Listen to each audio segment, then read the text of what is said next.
We already knew they were gonna get creative. We knew they were gonna. That's what we do. You throw us in this situation, and we're gonna figure out a way to survive in it. And that's what people are starting to do. All right, especially with the eggs. But we're gonna get into it. So listen, you know how this goes. Question everything. You should, and remember, this is for entertainment purposes only. Let's get to it. It's crazy how they charging so much for eggs. I will not be paying $10 for no eggs. Not now, not ever. We all know the price of eggs has been skyrocketing. Well, at Pamela's Green Deli just behind me, they're finding a solution, selling eggs one at a time. 3 eggs in packets of 3, you could see, for $2.99. Bird flu outbreaks continue to impact the supply of eggs. Carton prices are...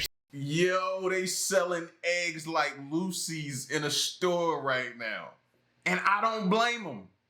Prices is going up. We got to figure out a way to survive in it. And I got to sell eggs like Lucy's. Right? Come get your 2 for whatever price. That's fire, though. I like it. Are soaring. Owner Radames Rodriguez, who's been in the business for 40 years, says many of his customers can't afford a full dozen. I feel the same of the community feel, you know,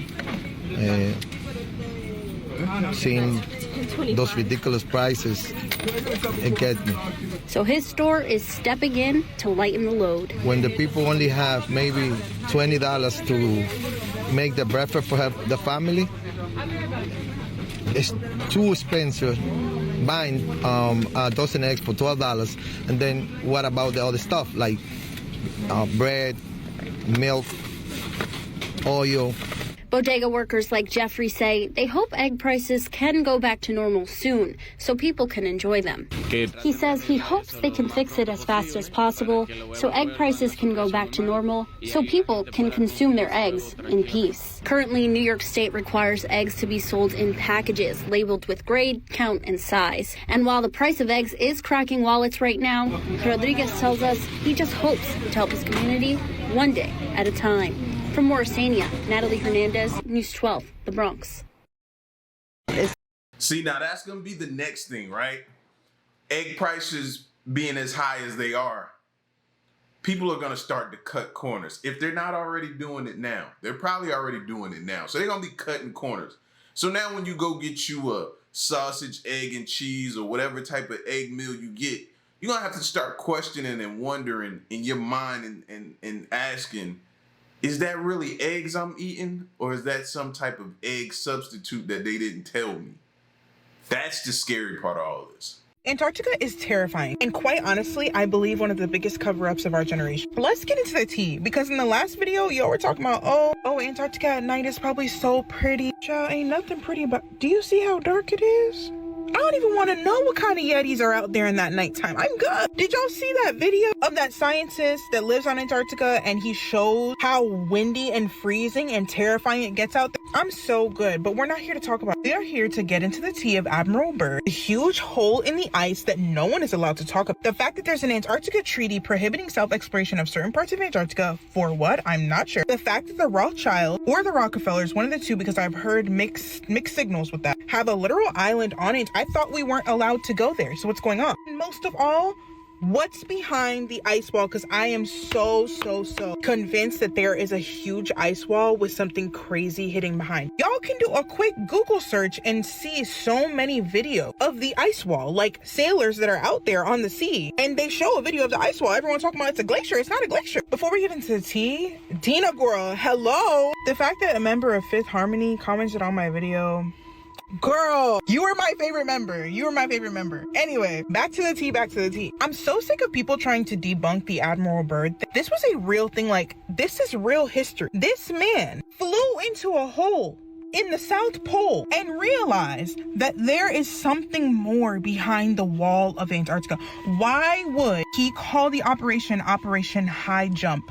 High Jump. Hello? They have been hiding it in plain sight. The giant ice wall in Game of Thrones. The new King Kong movie. I'm going to show you guys at the very end clip from that new movie that's going to make you go poof.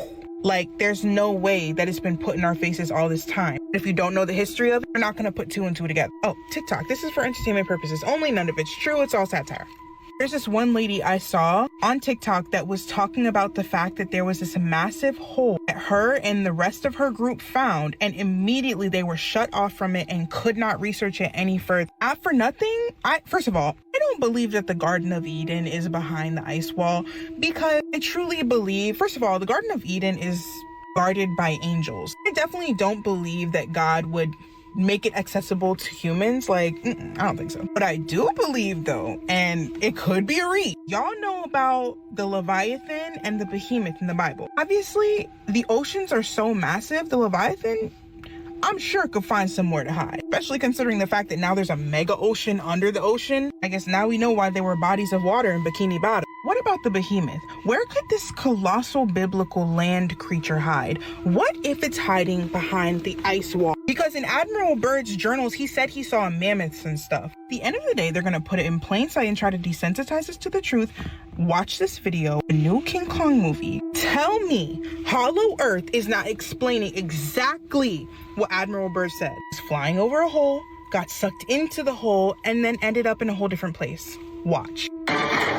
Yeah, I can't show that part of the movie, but listen, if you've seen the movie, you know, all of that hollow earth theory, it plays right into all of that.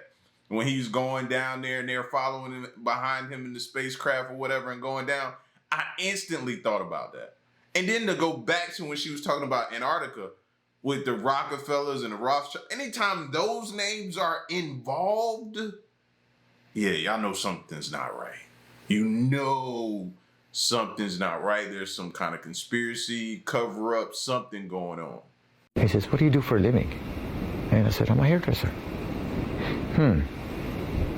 That explains it. Hector Corvera says coloring hair for more than 4 decades took a toll on his body. In 2023, he was diagnosed with bladder cancer. Corvera is the plaintiff in a new lawsuit against 13 companies. Attorney Alan Smith alleges Corvera's repeated exposure to chemicals in their hair dye products caused his cancer. He says he plans to file multiple other hair dye cases soon. What are you accusing these companies of doing? I'm accusing these hair dye companies of, number one, manufacturing a product that's unsafe. I mean, at a minimum, I would want these manufacturers to provide a warning.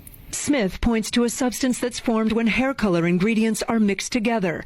We spoke with a half-dozen researchers and doctors who say while there is not strong evidence of a link to cancer for clients who get their hair dyed, numerous studies have found a link between repeated work exposure and an increased risk for bladder cancer. The FDA says under the law, cosmetic products and ingredients generally do not need FDA pre-market approval, and notes the industry reformulated products after some hair dyes were found to cause cancer in lab animals in the 1980s. But the lawsuit alleges dyes are still dangerous. There are definitive studies that have come out decades later showing the manufacturers did in fact not do what they said they were going to do. Are you alleging that the companies that make these products are misleading the FDA and the thousands of salons and workers and people who use these products? 100%. NBC News reached out to every company named in the lawsuit. One company, Coty, says they no longer make or sell hair dye products in the U.S., adding the claims against Coty are unsubstantiated and without merit. Bristol-Myers Squibb says it has no liability for products manufactured by Clairol, which it sold in 2001. Clairol and other companies named in the suit, like L'Oreal, had no comment, some saying they do not comment on pending litigation. Hector had his bladder removed, a new one created out of his intestine. What are you doing? He spends a lot of his time now caring for his grandson. I pray to God that give me some more time to see him grow. Well, you know, but I still have that thought in my mind that, you know, this thing can come back. He says he'll never work in a salon again. He says, what do you do for a living? Dang. And this makes you mostly think about ladies, right? Because if the hair dyes could potentially do this to y'all, think about all the other stuff you put on. Makeup that has color and could change and alter the color of your face, your fingernails, your toenails, different things that y'all put on, the stuff around your eyes, the stuff on your lips. Imagine if all of this stuff has some of these like similar chemicals or related chemicals in it to cause different things to happen. Like, we may need to go back to, scary to say, all natural people, all natural. So someone posted divorce rates, right? The first one between men and women is 42%. Women and women is 72%. And men is 28%. And the person making the post asked the question, I'm curious, ladies, how are men the problem? I'm not gonna lie, I cannot give you a solid answer. Because a 72% chance of being divorced is crazy work. What's the point of being married at that point? Like, that shit is doomed to fail.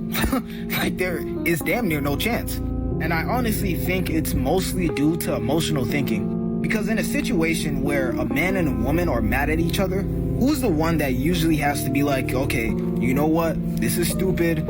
Let's make up and, you know, whatever. You guys make up and now everything is cool.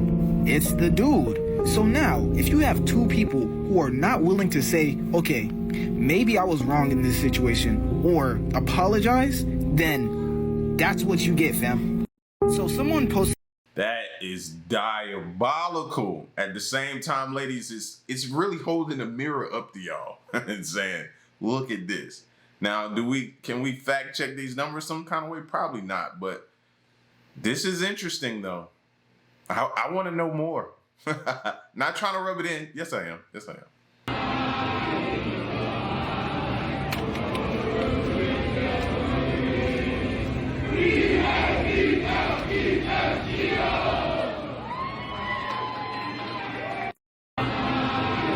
Again, I never understand it after Super Bowl.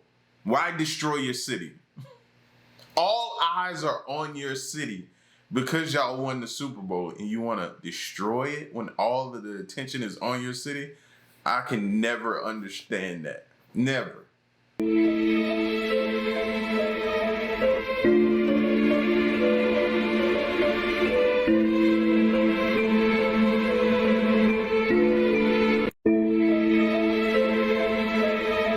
Sí, yo en un principio cuando pensé que había muerto fue como claro, mucho terror porque pensé que ya no podía hacer nada, ¿no? Y cuando salí y empecé a flotar, ahí sentí el miedo de verdad de que también le fuese a pasar algo a mi papá, de que no hubiésemos llegado a tiempo a la orilla y me fuese a dar hipotermia.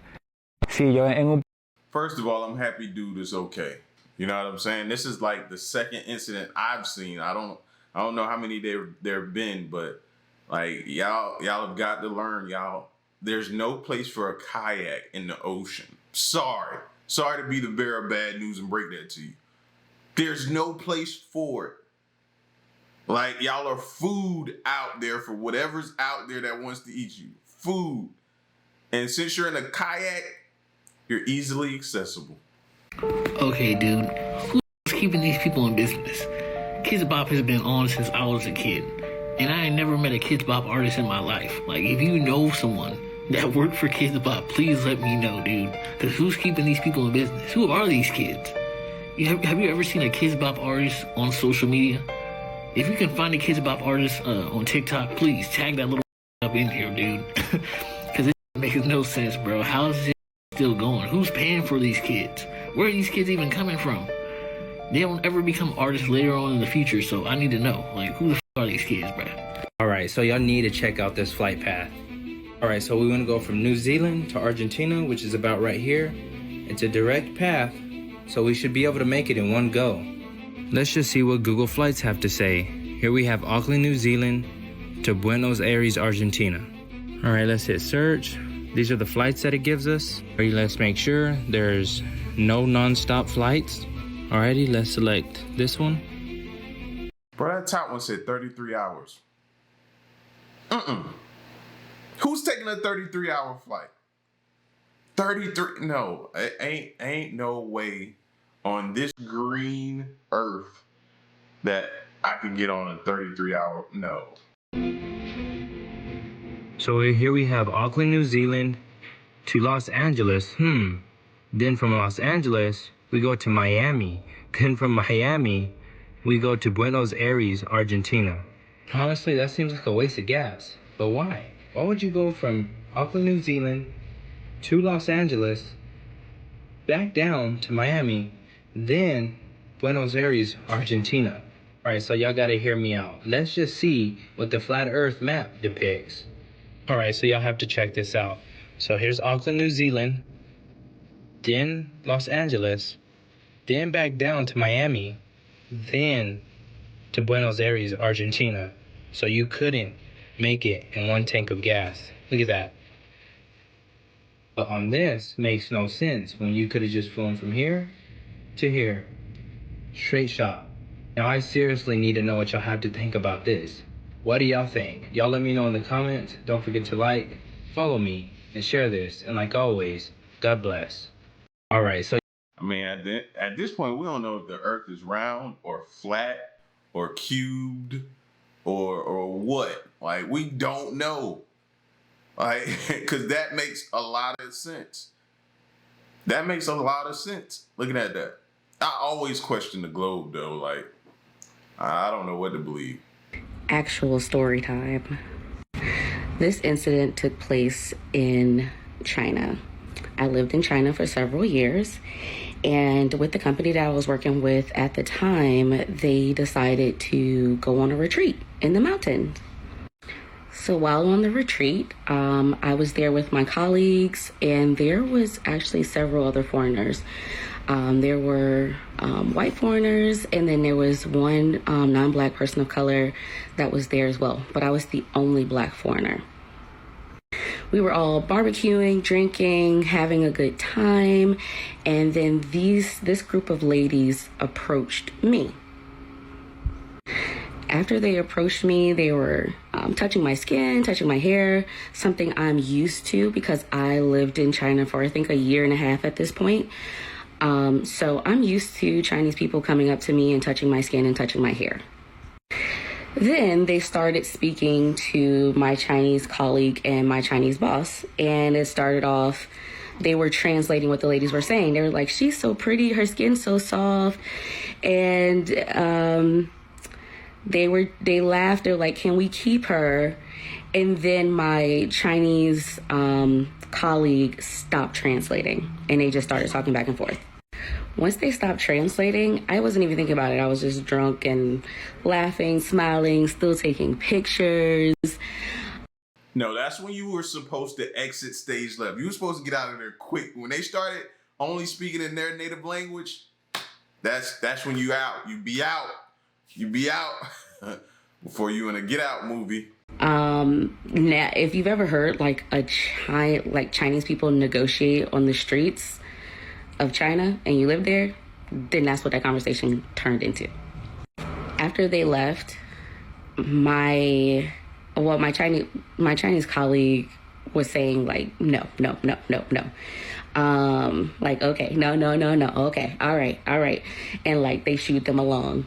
And after, my Chinese colleague was like, they were trying to keep you.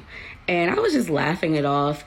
And they were like, no, they were asking, can we take her back to our house and keep her in our house and keep her in a cage and we'll take care of her, like all type. It took years before I realized the magnitude of this conversation because I was so young. I think I was 21, 22. And it still is dumbfounding to me. Actual story time.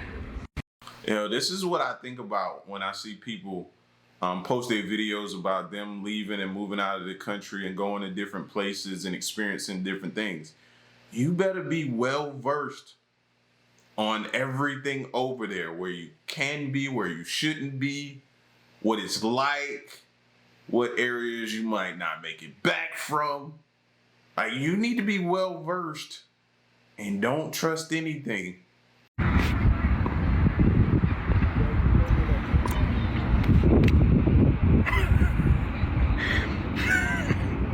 Like at this point, I'm just gonna laugh. Like they're censoring my content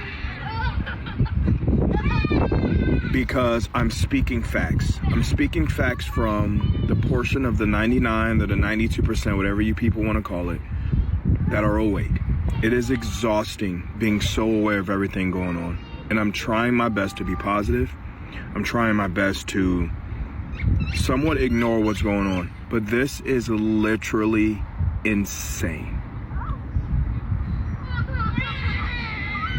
It goes from what the cost of eggs was to now what's in the eggs. And then now we go to milk. Like, at this point, I'm so exhausted about everything. Like, ignorance is not protection. Ignorance is not protection. So for those of you that are ignorant to what's going on, it's okay for now. That's okay to be in the present now. But you have to understand everything that's going on is insane. Like, this is literally insane. Bird flu inside of milk.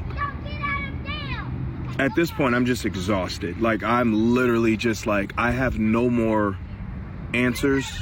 I can't argue with people in the comments anymore because you people literally don't get it. Like, you literally don't get it.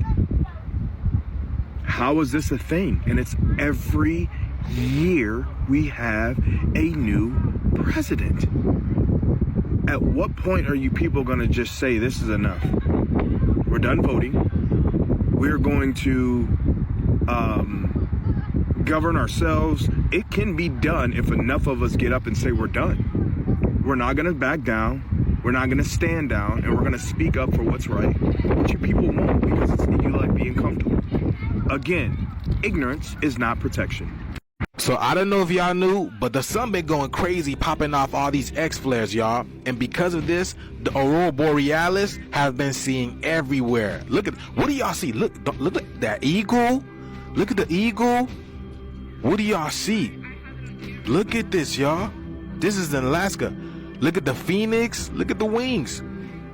Look at this, y'all. So this is what Alaska looked like. That's crazy. I want to show y'all the whole thing because it's crazy. This is literally the mind of Earth speaking. Look at the angel. Looks like an angel, a bigger bird, a bigger phoenix. Y'all see that? So this is Alaska. Now look what happened in Germany. Look at this, y'all. What the heck? Oh my, and it's still foggy. Y'all see that?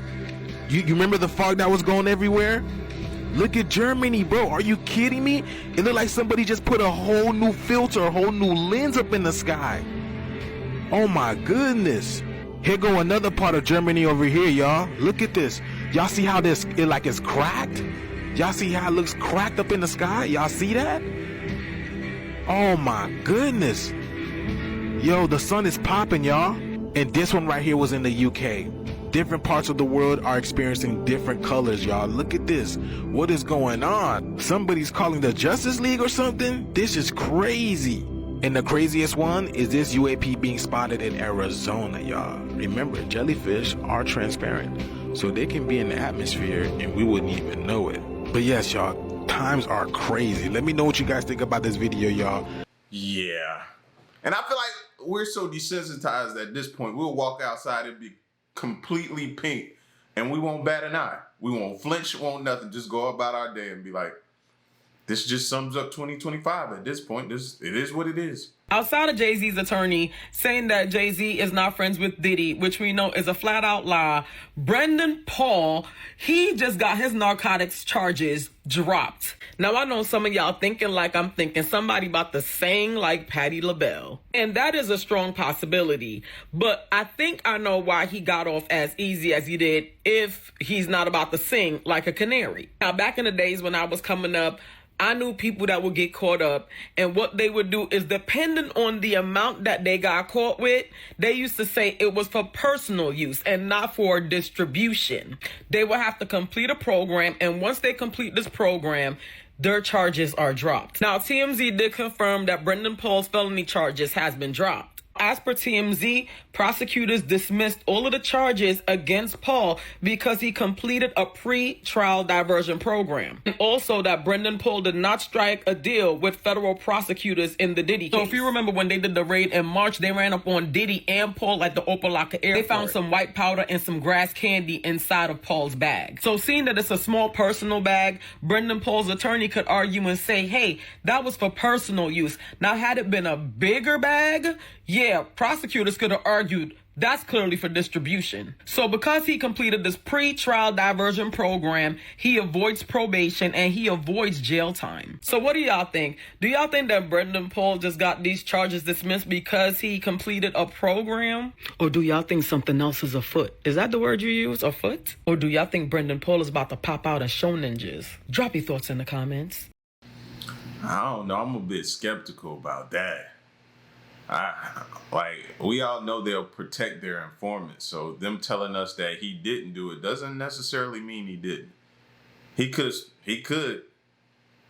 I wouldn't trust it. Now, dozens of nations have called for open and ethical artificial intelligence at the AI summit in Paris. World leaders, top tech executives and policymakers gathered there to debate AI's impact on the whole future of world security, business, jobs and much more. The summit is being co-hosted by India, which has been announced as the next location and host for the next AI summit. But this time around, today, the US and the UK have failed to sign that final declaration on sustainable and inclusive AI.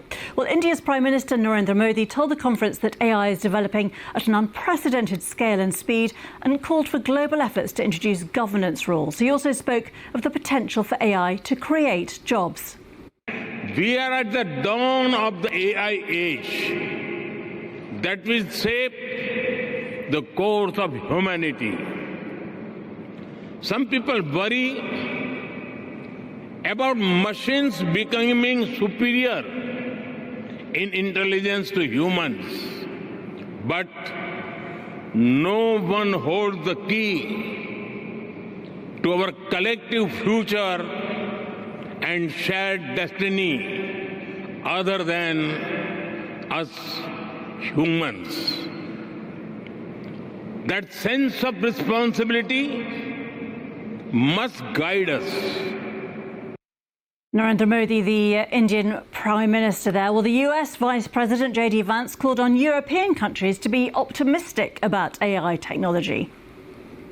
The Trump administration will ensure that the most powerful AI systems are built in the U.S. with American-designed and manufactured chips.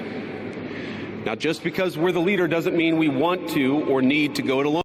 Hey, hearing that don't sound good for a lot of these chip makers. So what does that mean for NVIDIA? What does that mean for, what would that be, TSM? What else are some other chip companies that you can think of? You know, what does that mean for them? I don't know. I gotta look into that though. Maybe some good investment opportunities. Alone, of course. And let me be emphatic about this point.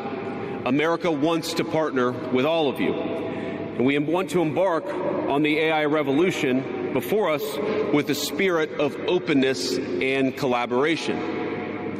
But to create that kind of trust, we need international regulatory regimes that fosters the creation of AI technology rather than strangles it. And we need our European friends in particular to look to this new frontier with optimism rather than trepidation.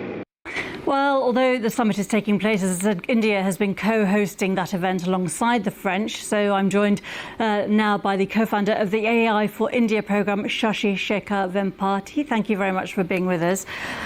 When you look at what the final declaration has said and what they might have achieved this week, what has changed as a result of this summit, do you think?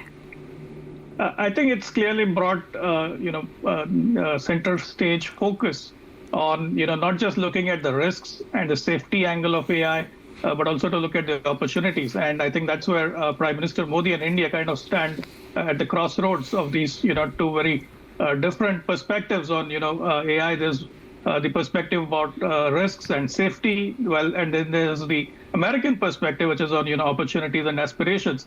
And if you look at... Again, that's why I keep saying cybersecurity, the risk and the safety of this software, AI, and everything that comes with it. You know what I mean? It's not just the hardware with your chips from NVIDIA, TSM, AMD. That was another one I thought about. But it's also going to be the security for this stuff, man. As this stuff gets more and more advanced, the security is going to become that much more important for it. Mr. Modi's remarks today, he's clearly focused that, we should not just overly, be concerned about the risk, but we should also look at, the potential opportunities. And this is something that he has led by example. He's been someone who's been a pioneer in, experimenting with new technologies. Though he was a victim himself of, AI-based deepfakes during the election campaign, he was also the first one to use AI for his political speeches, translating them in multiple Indian languages.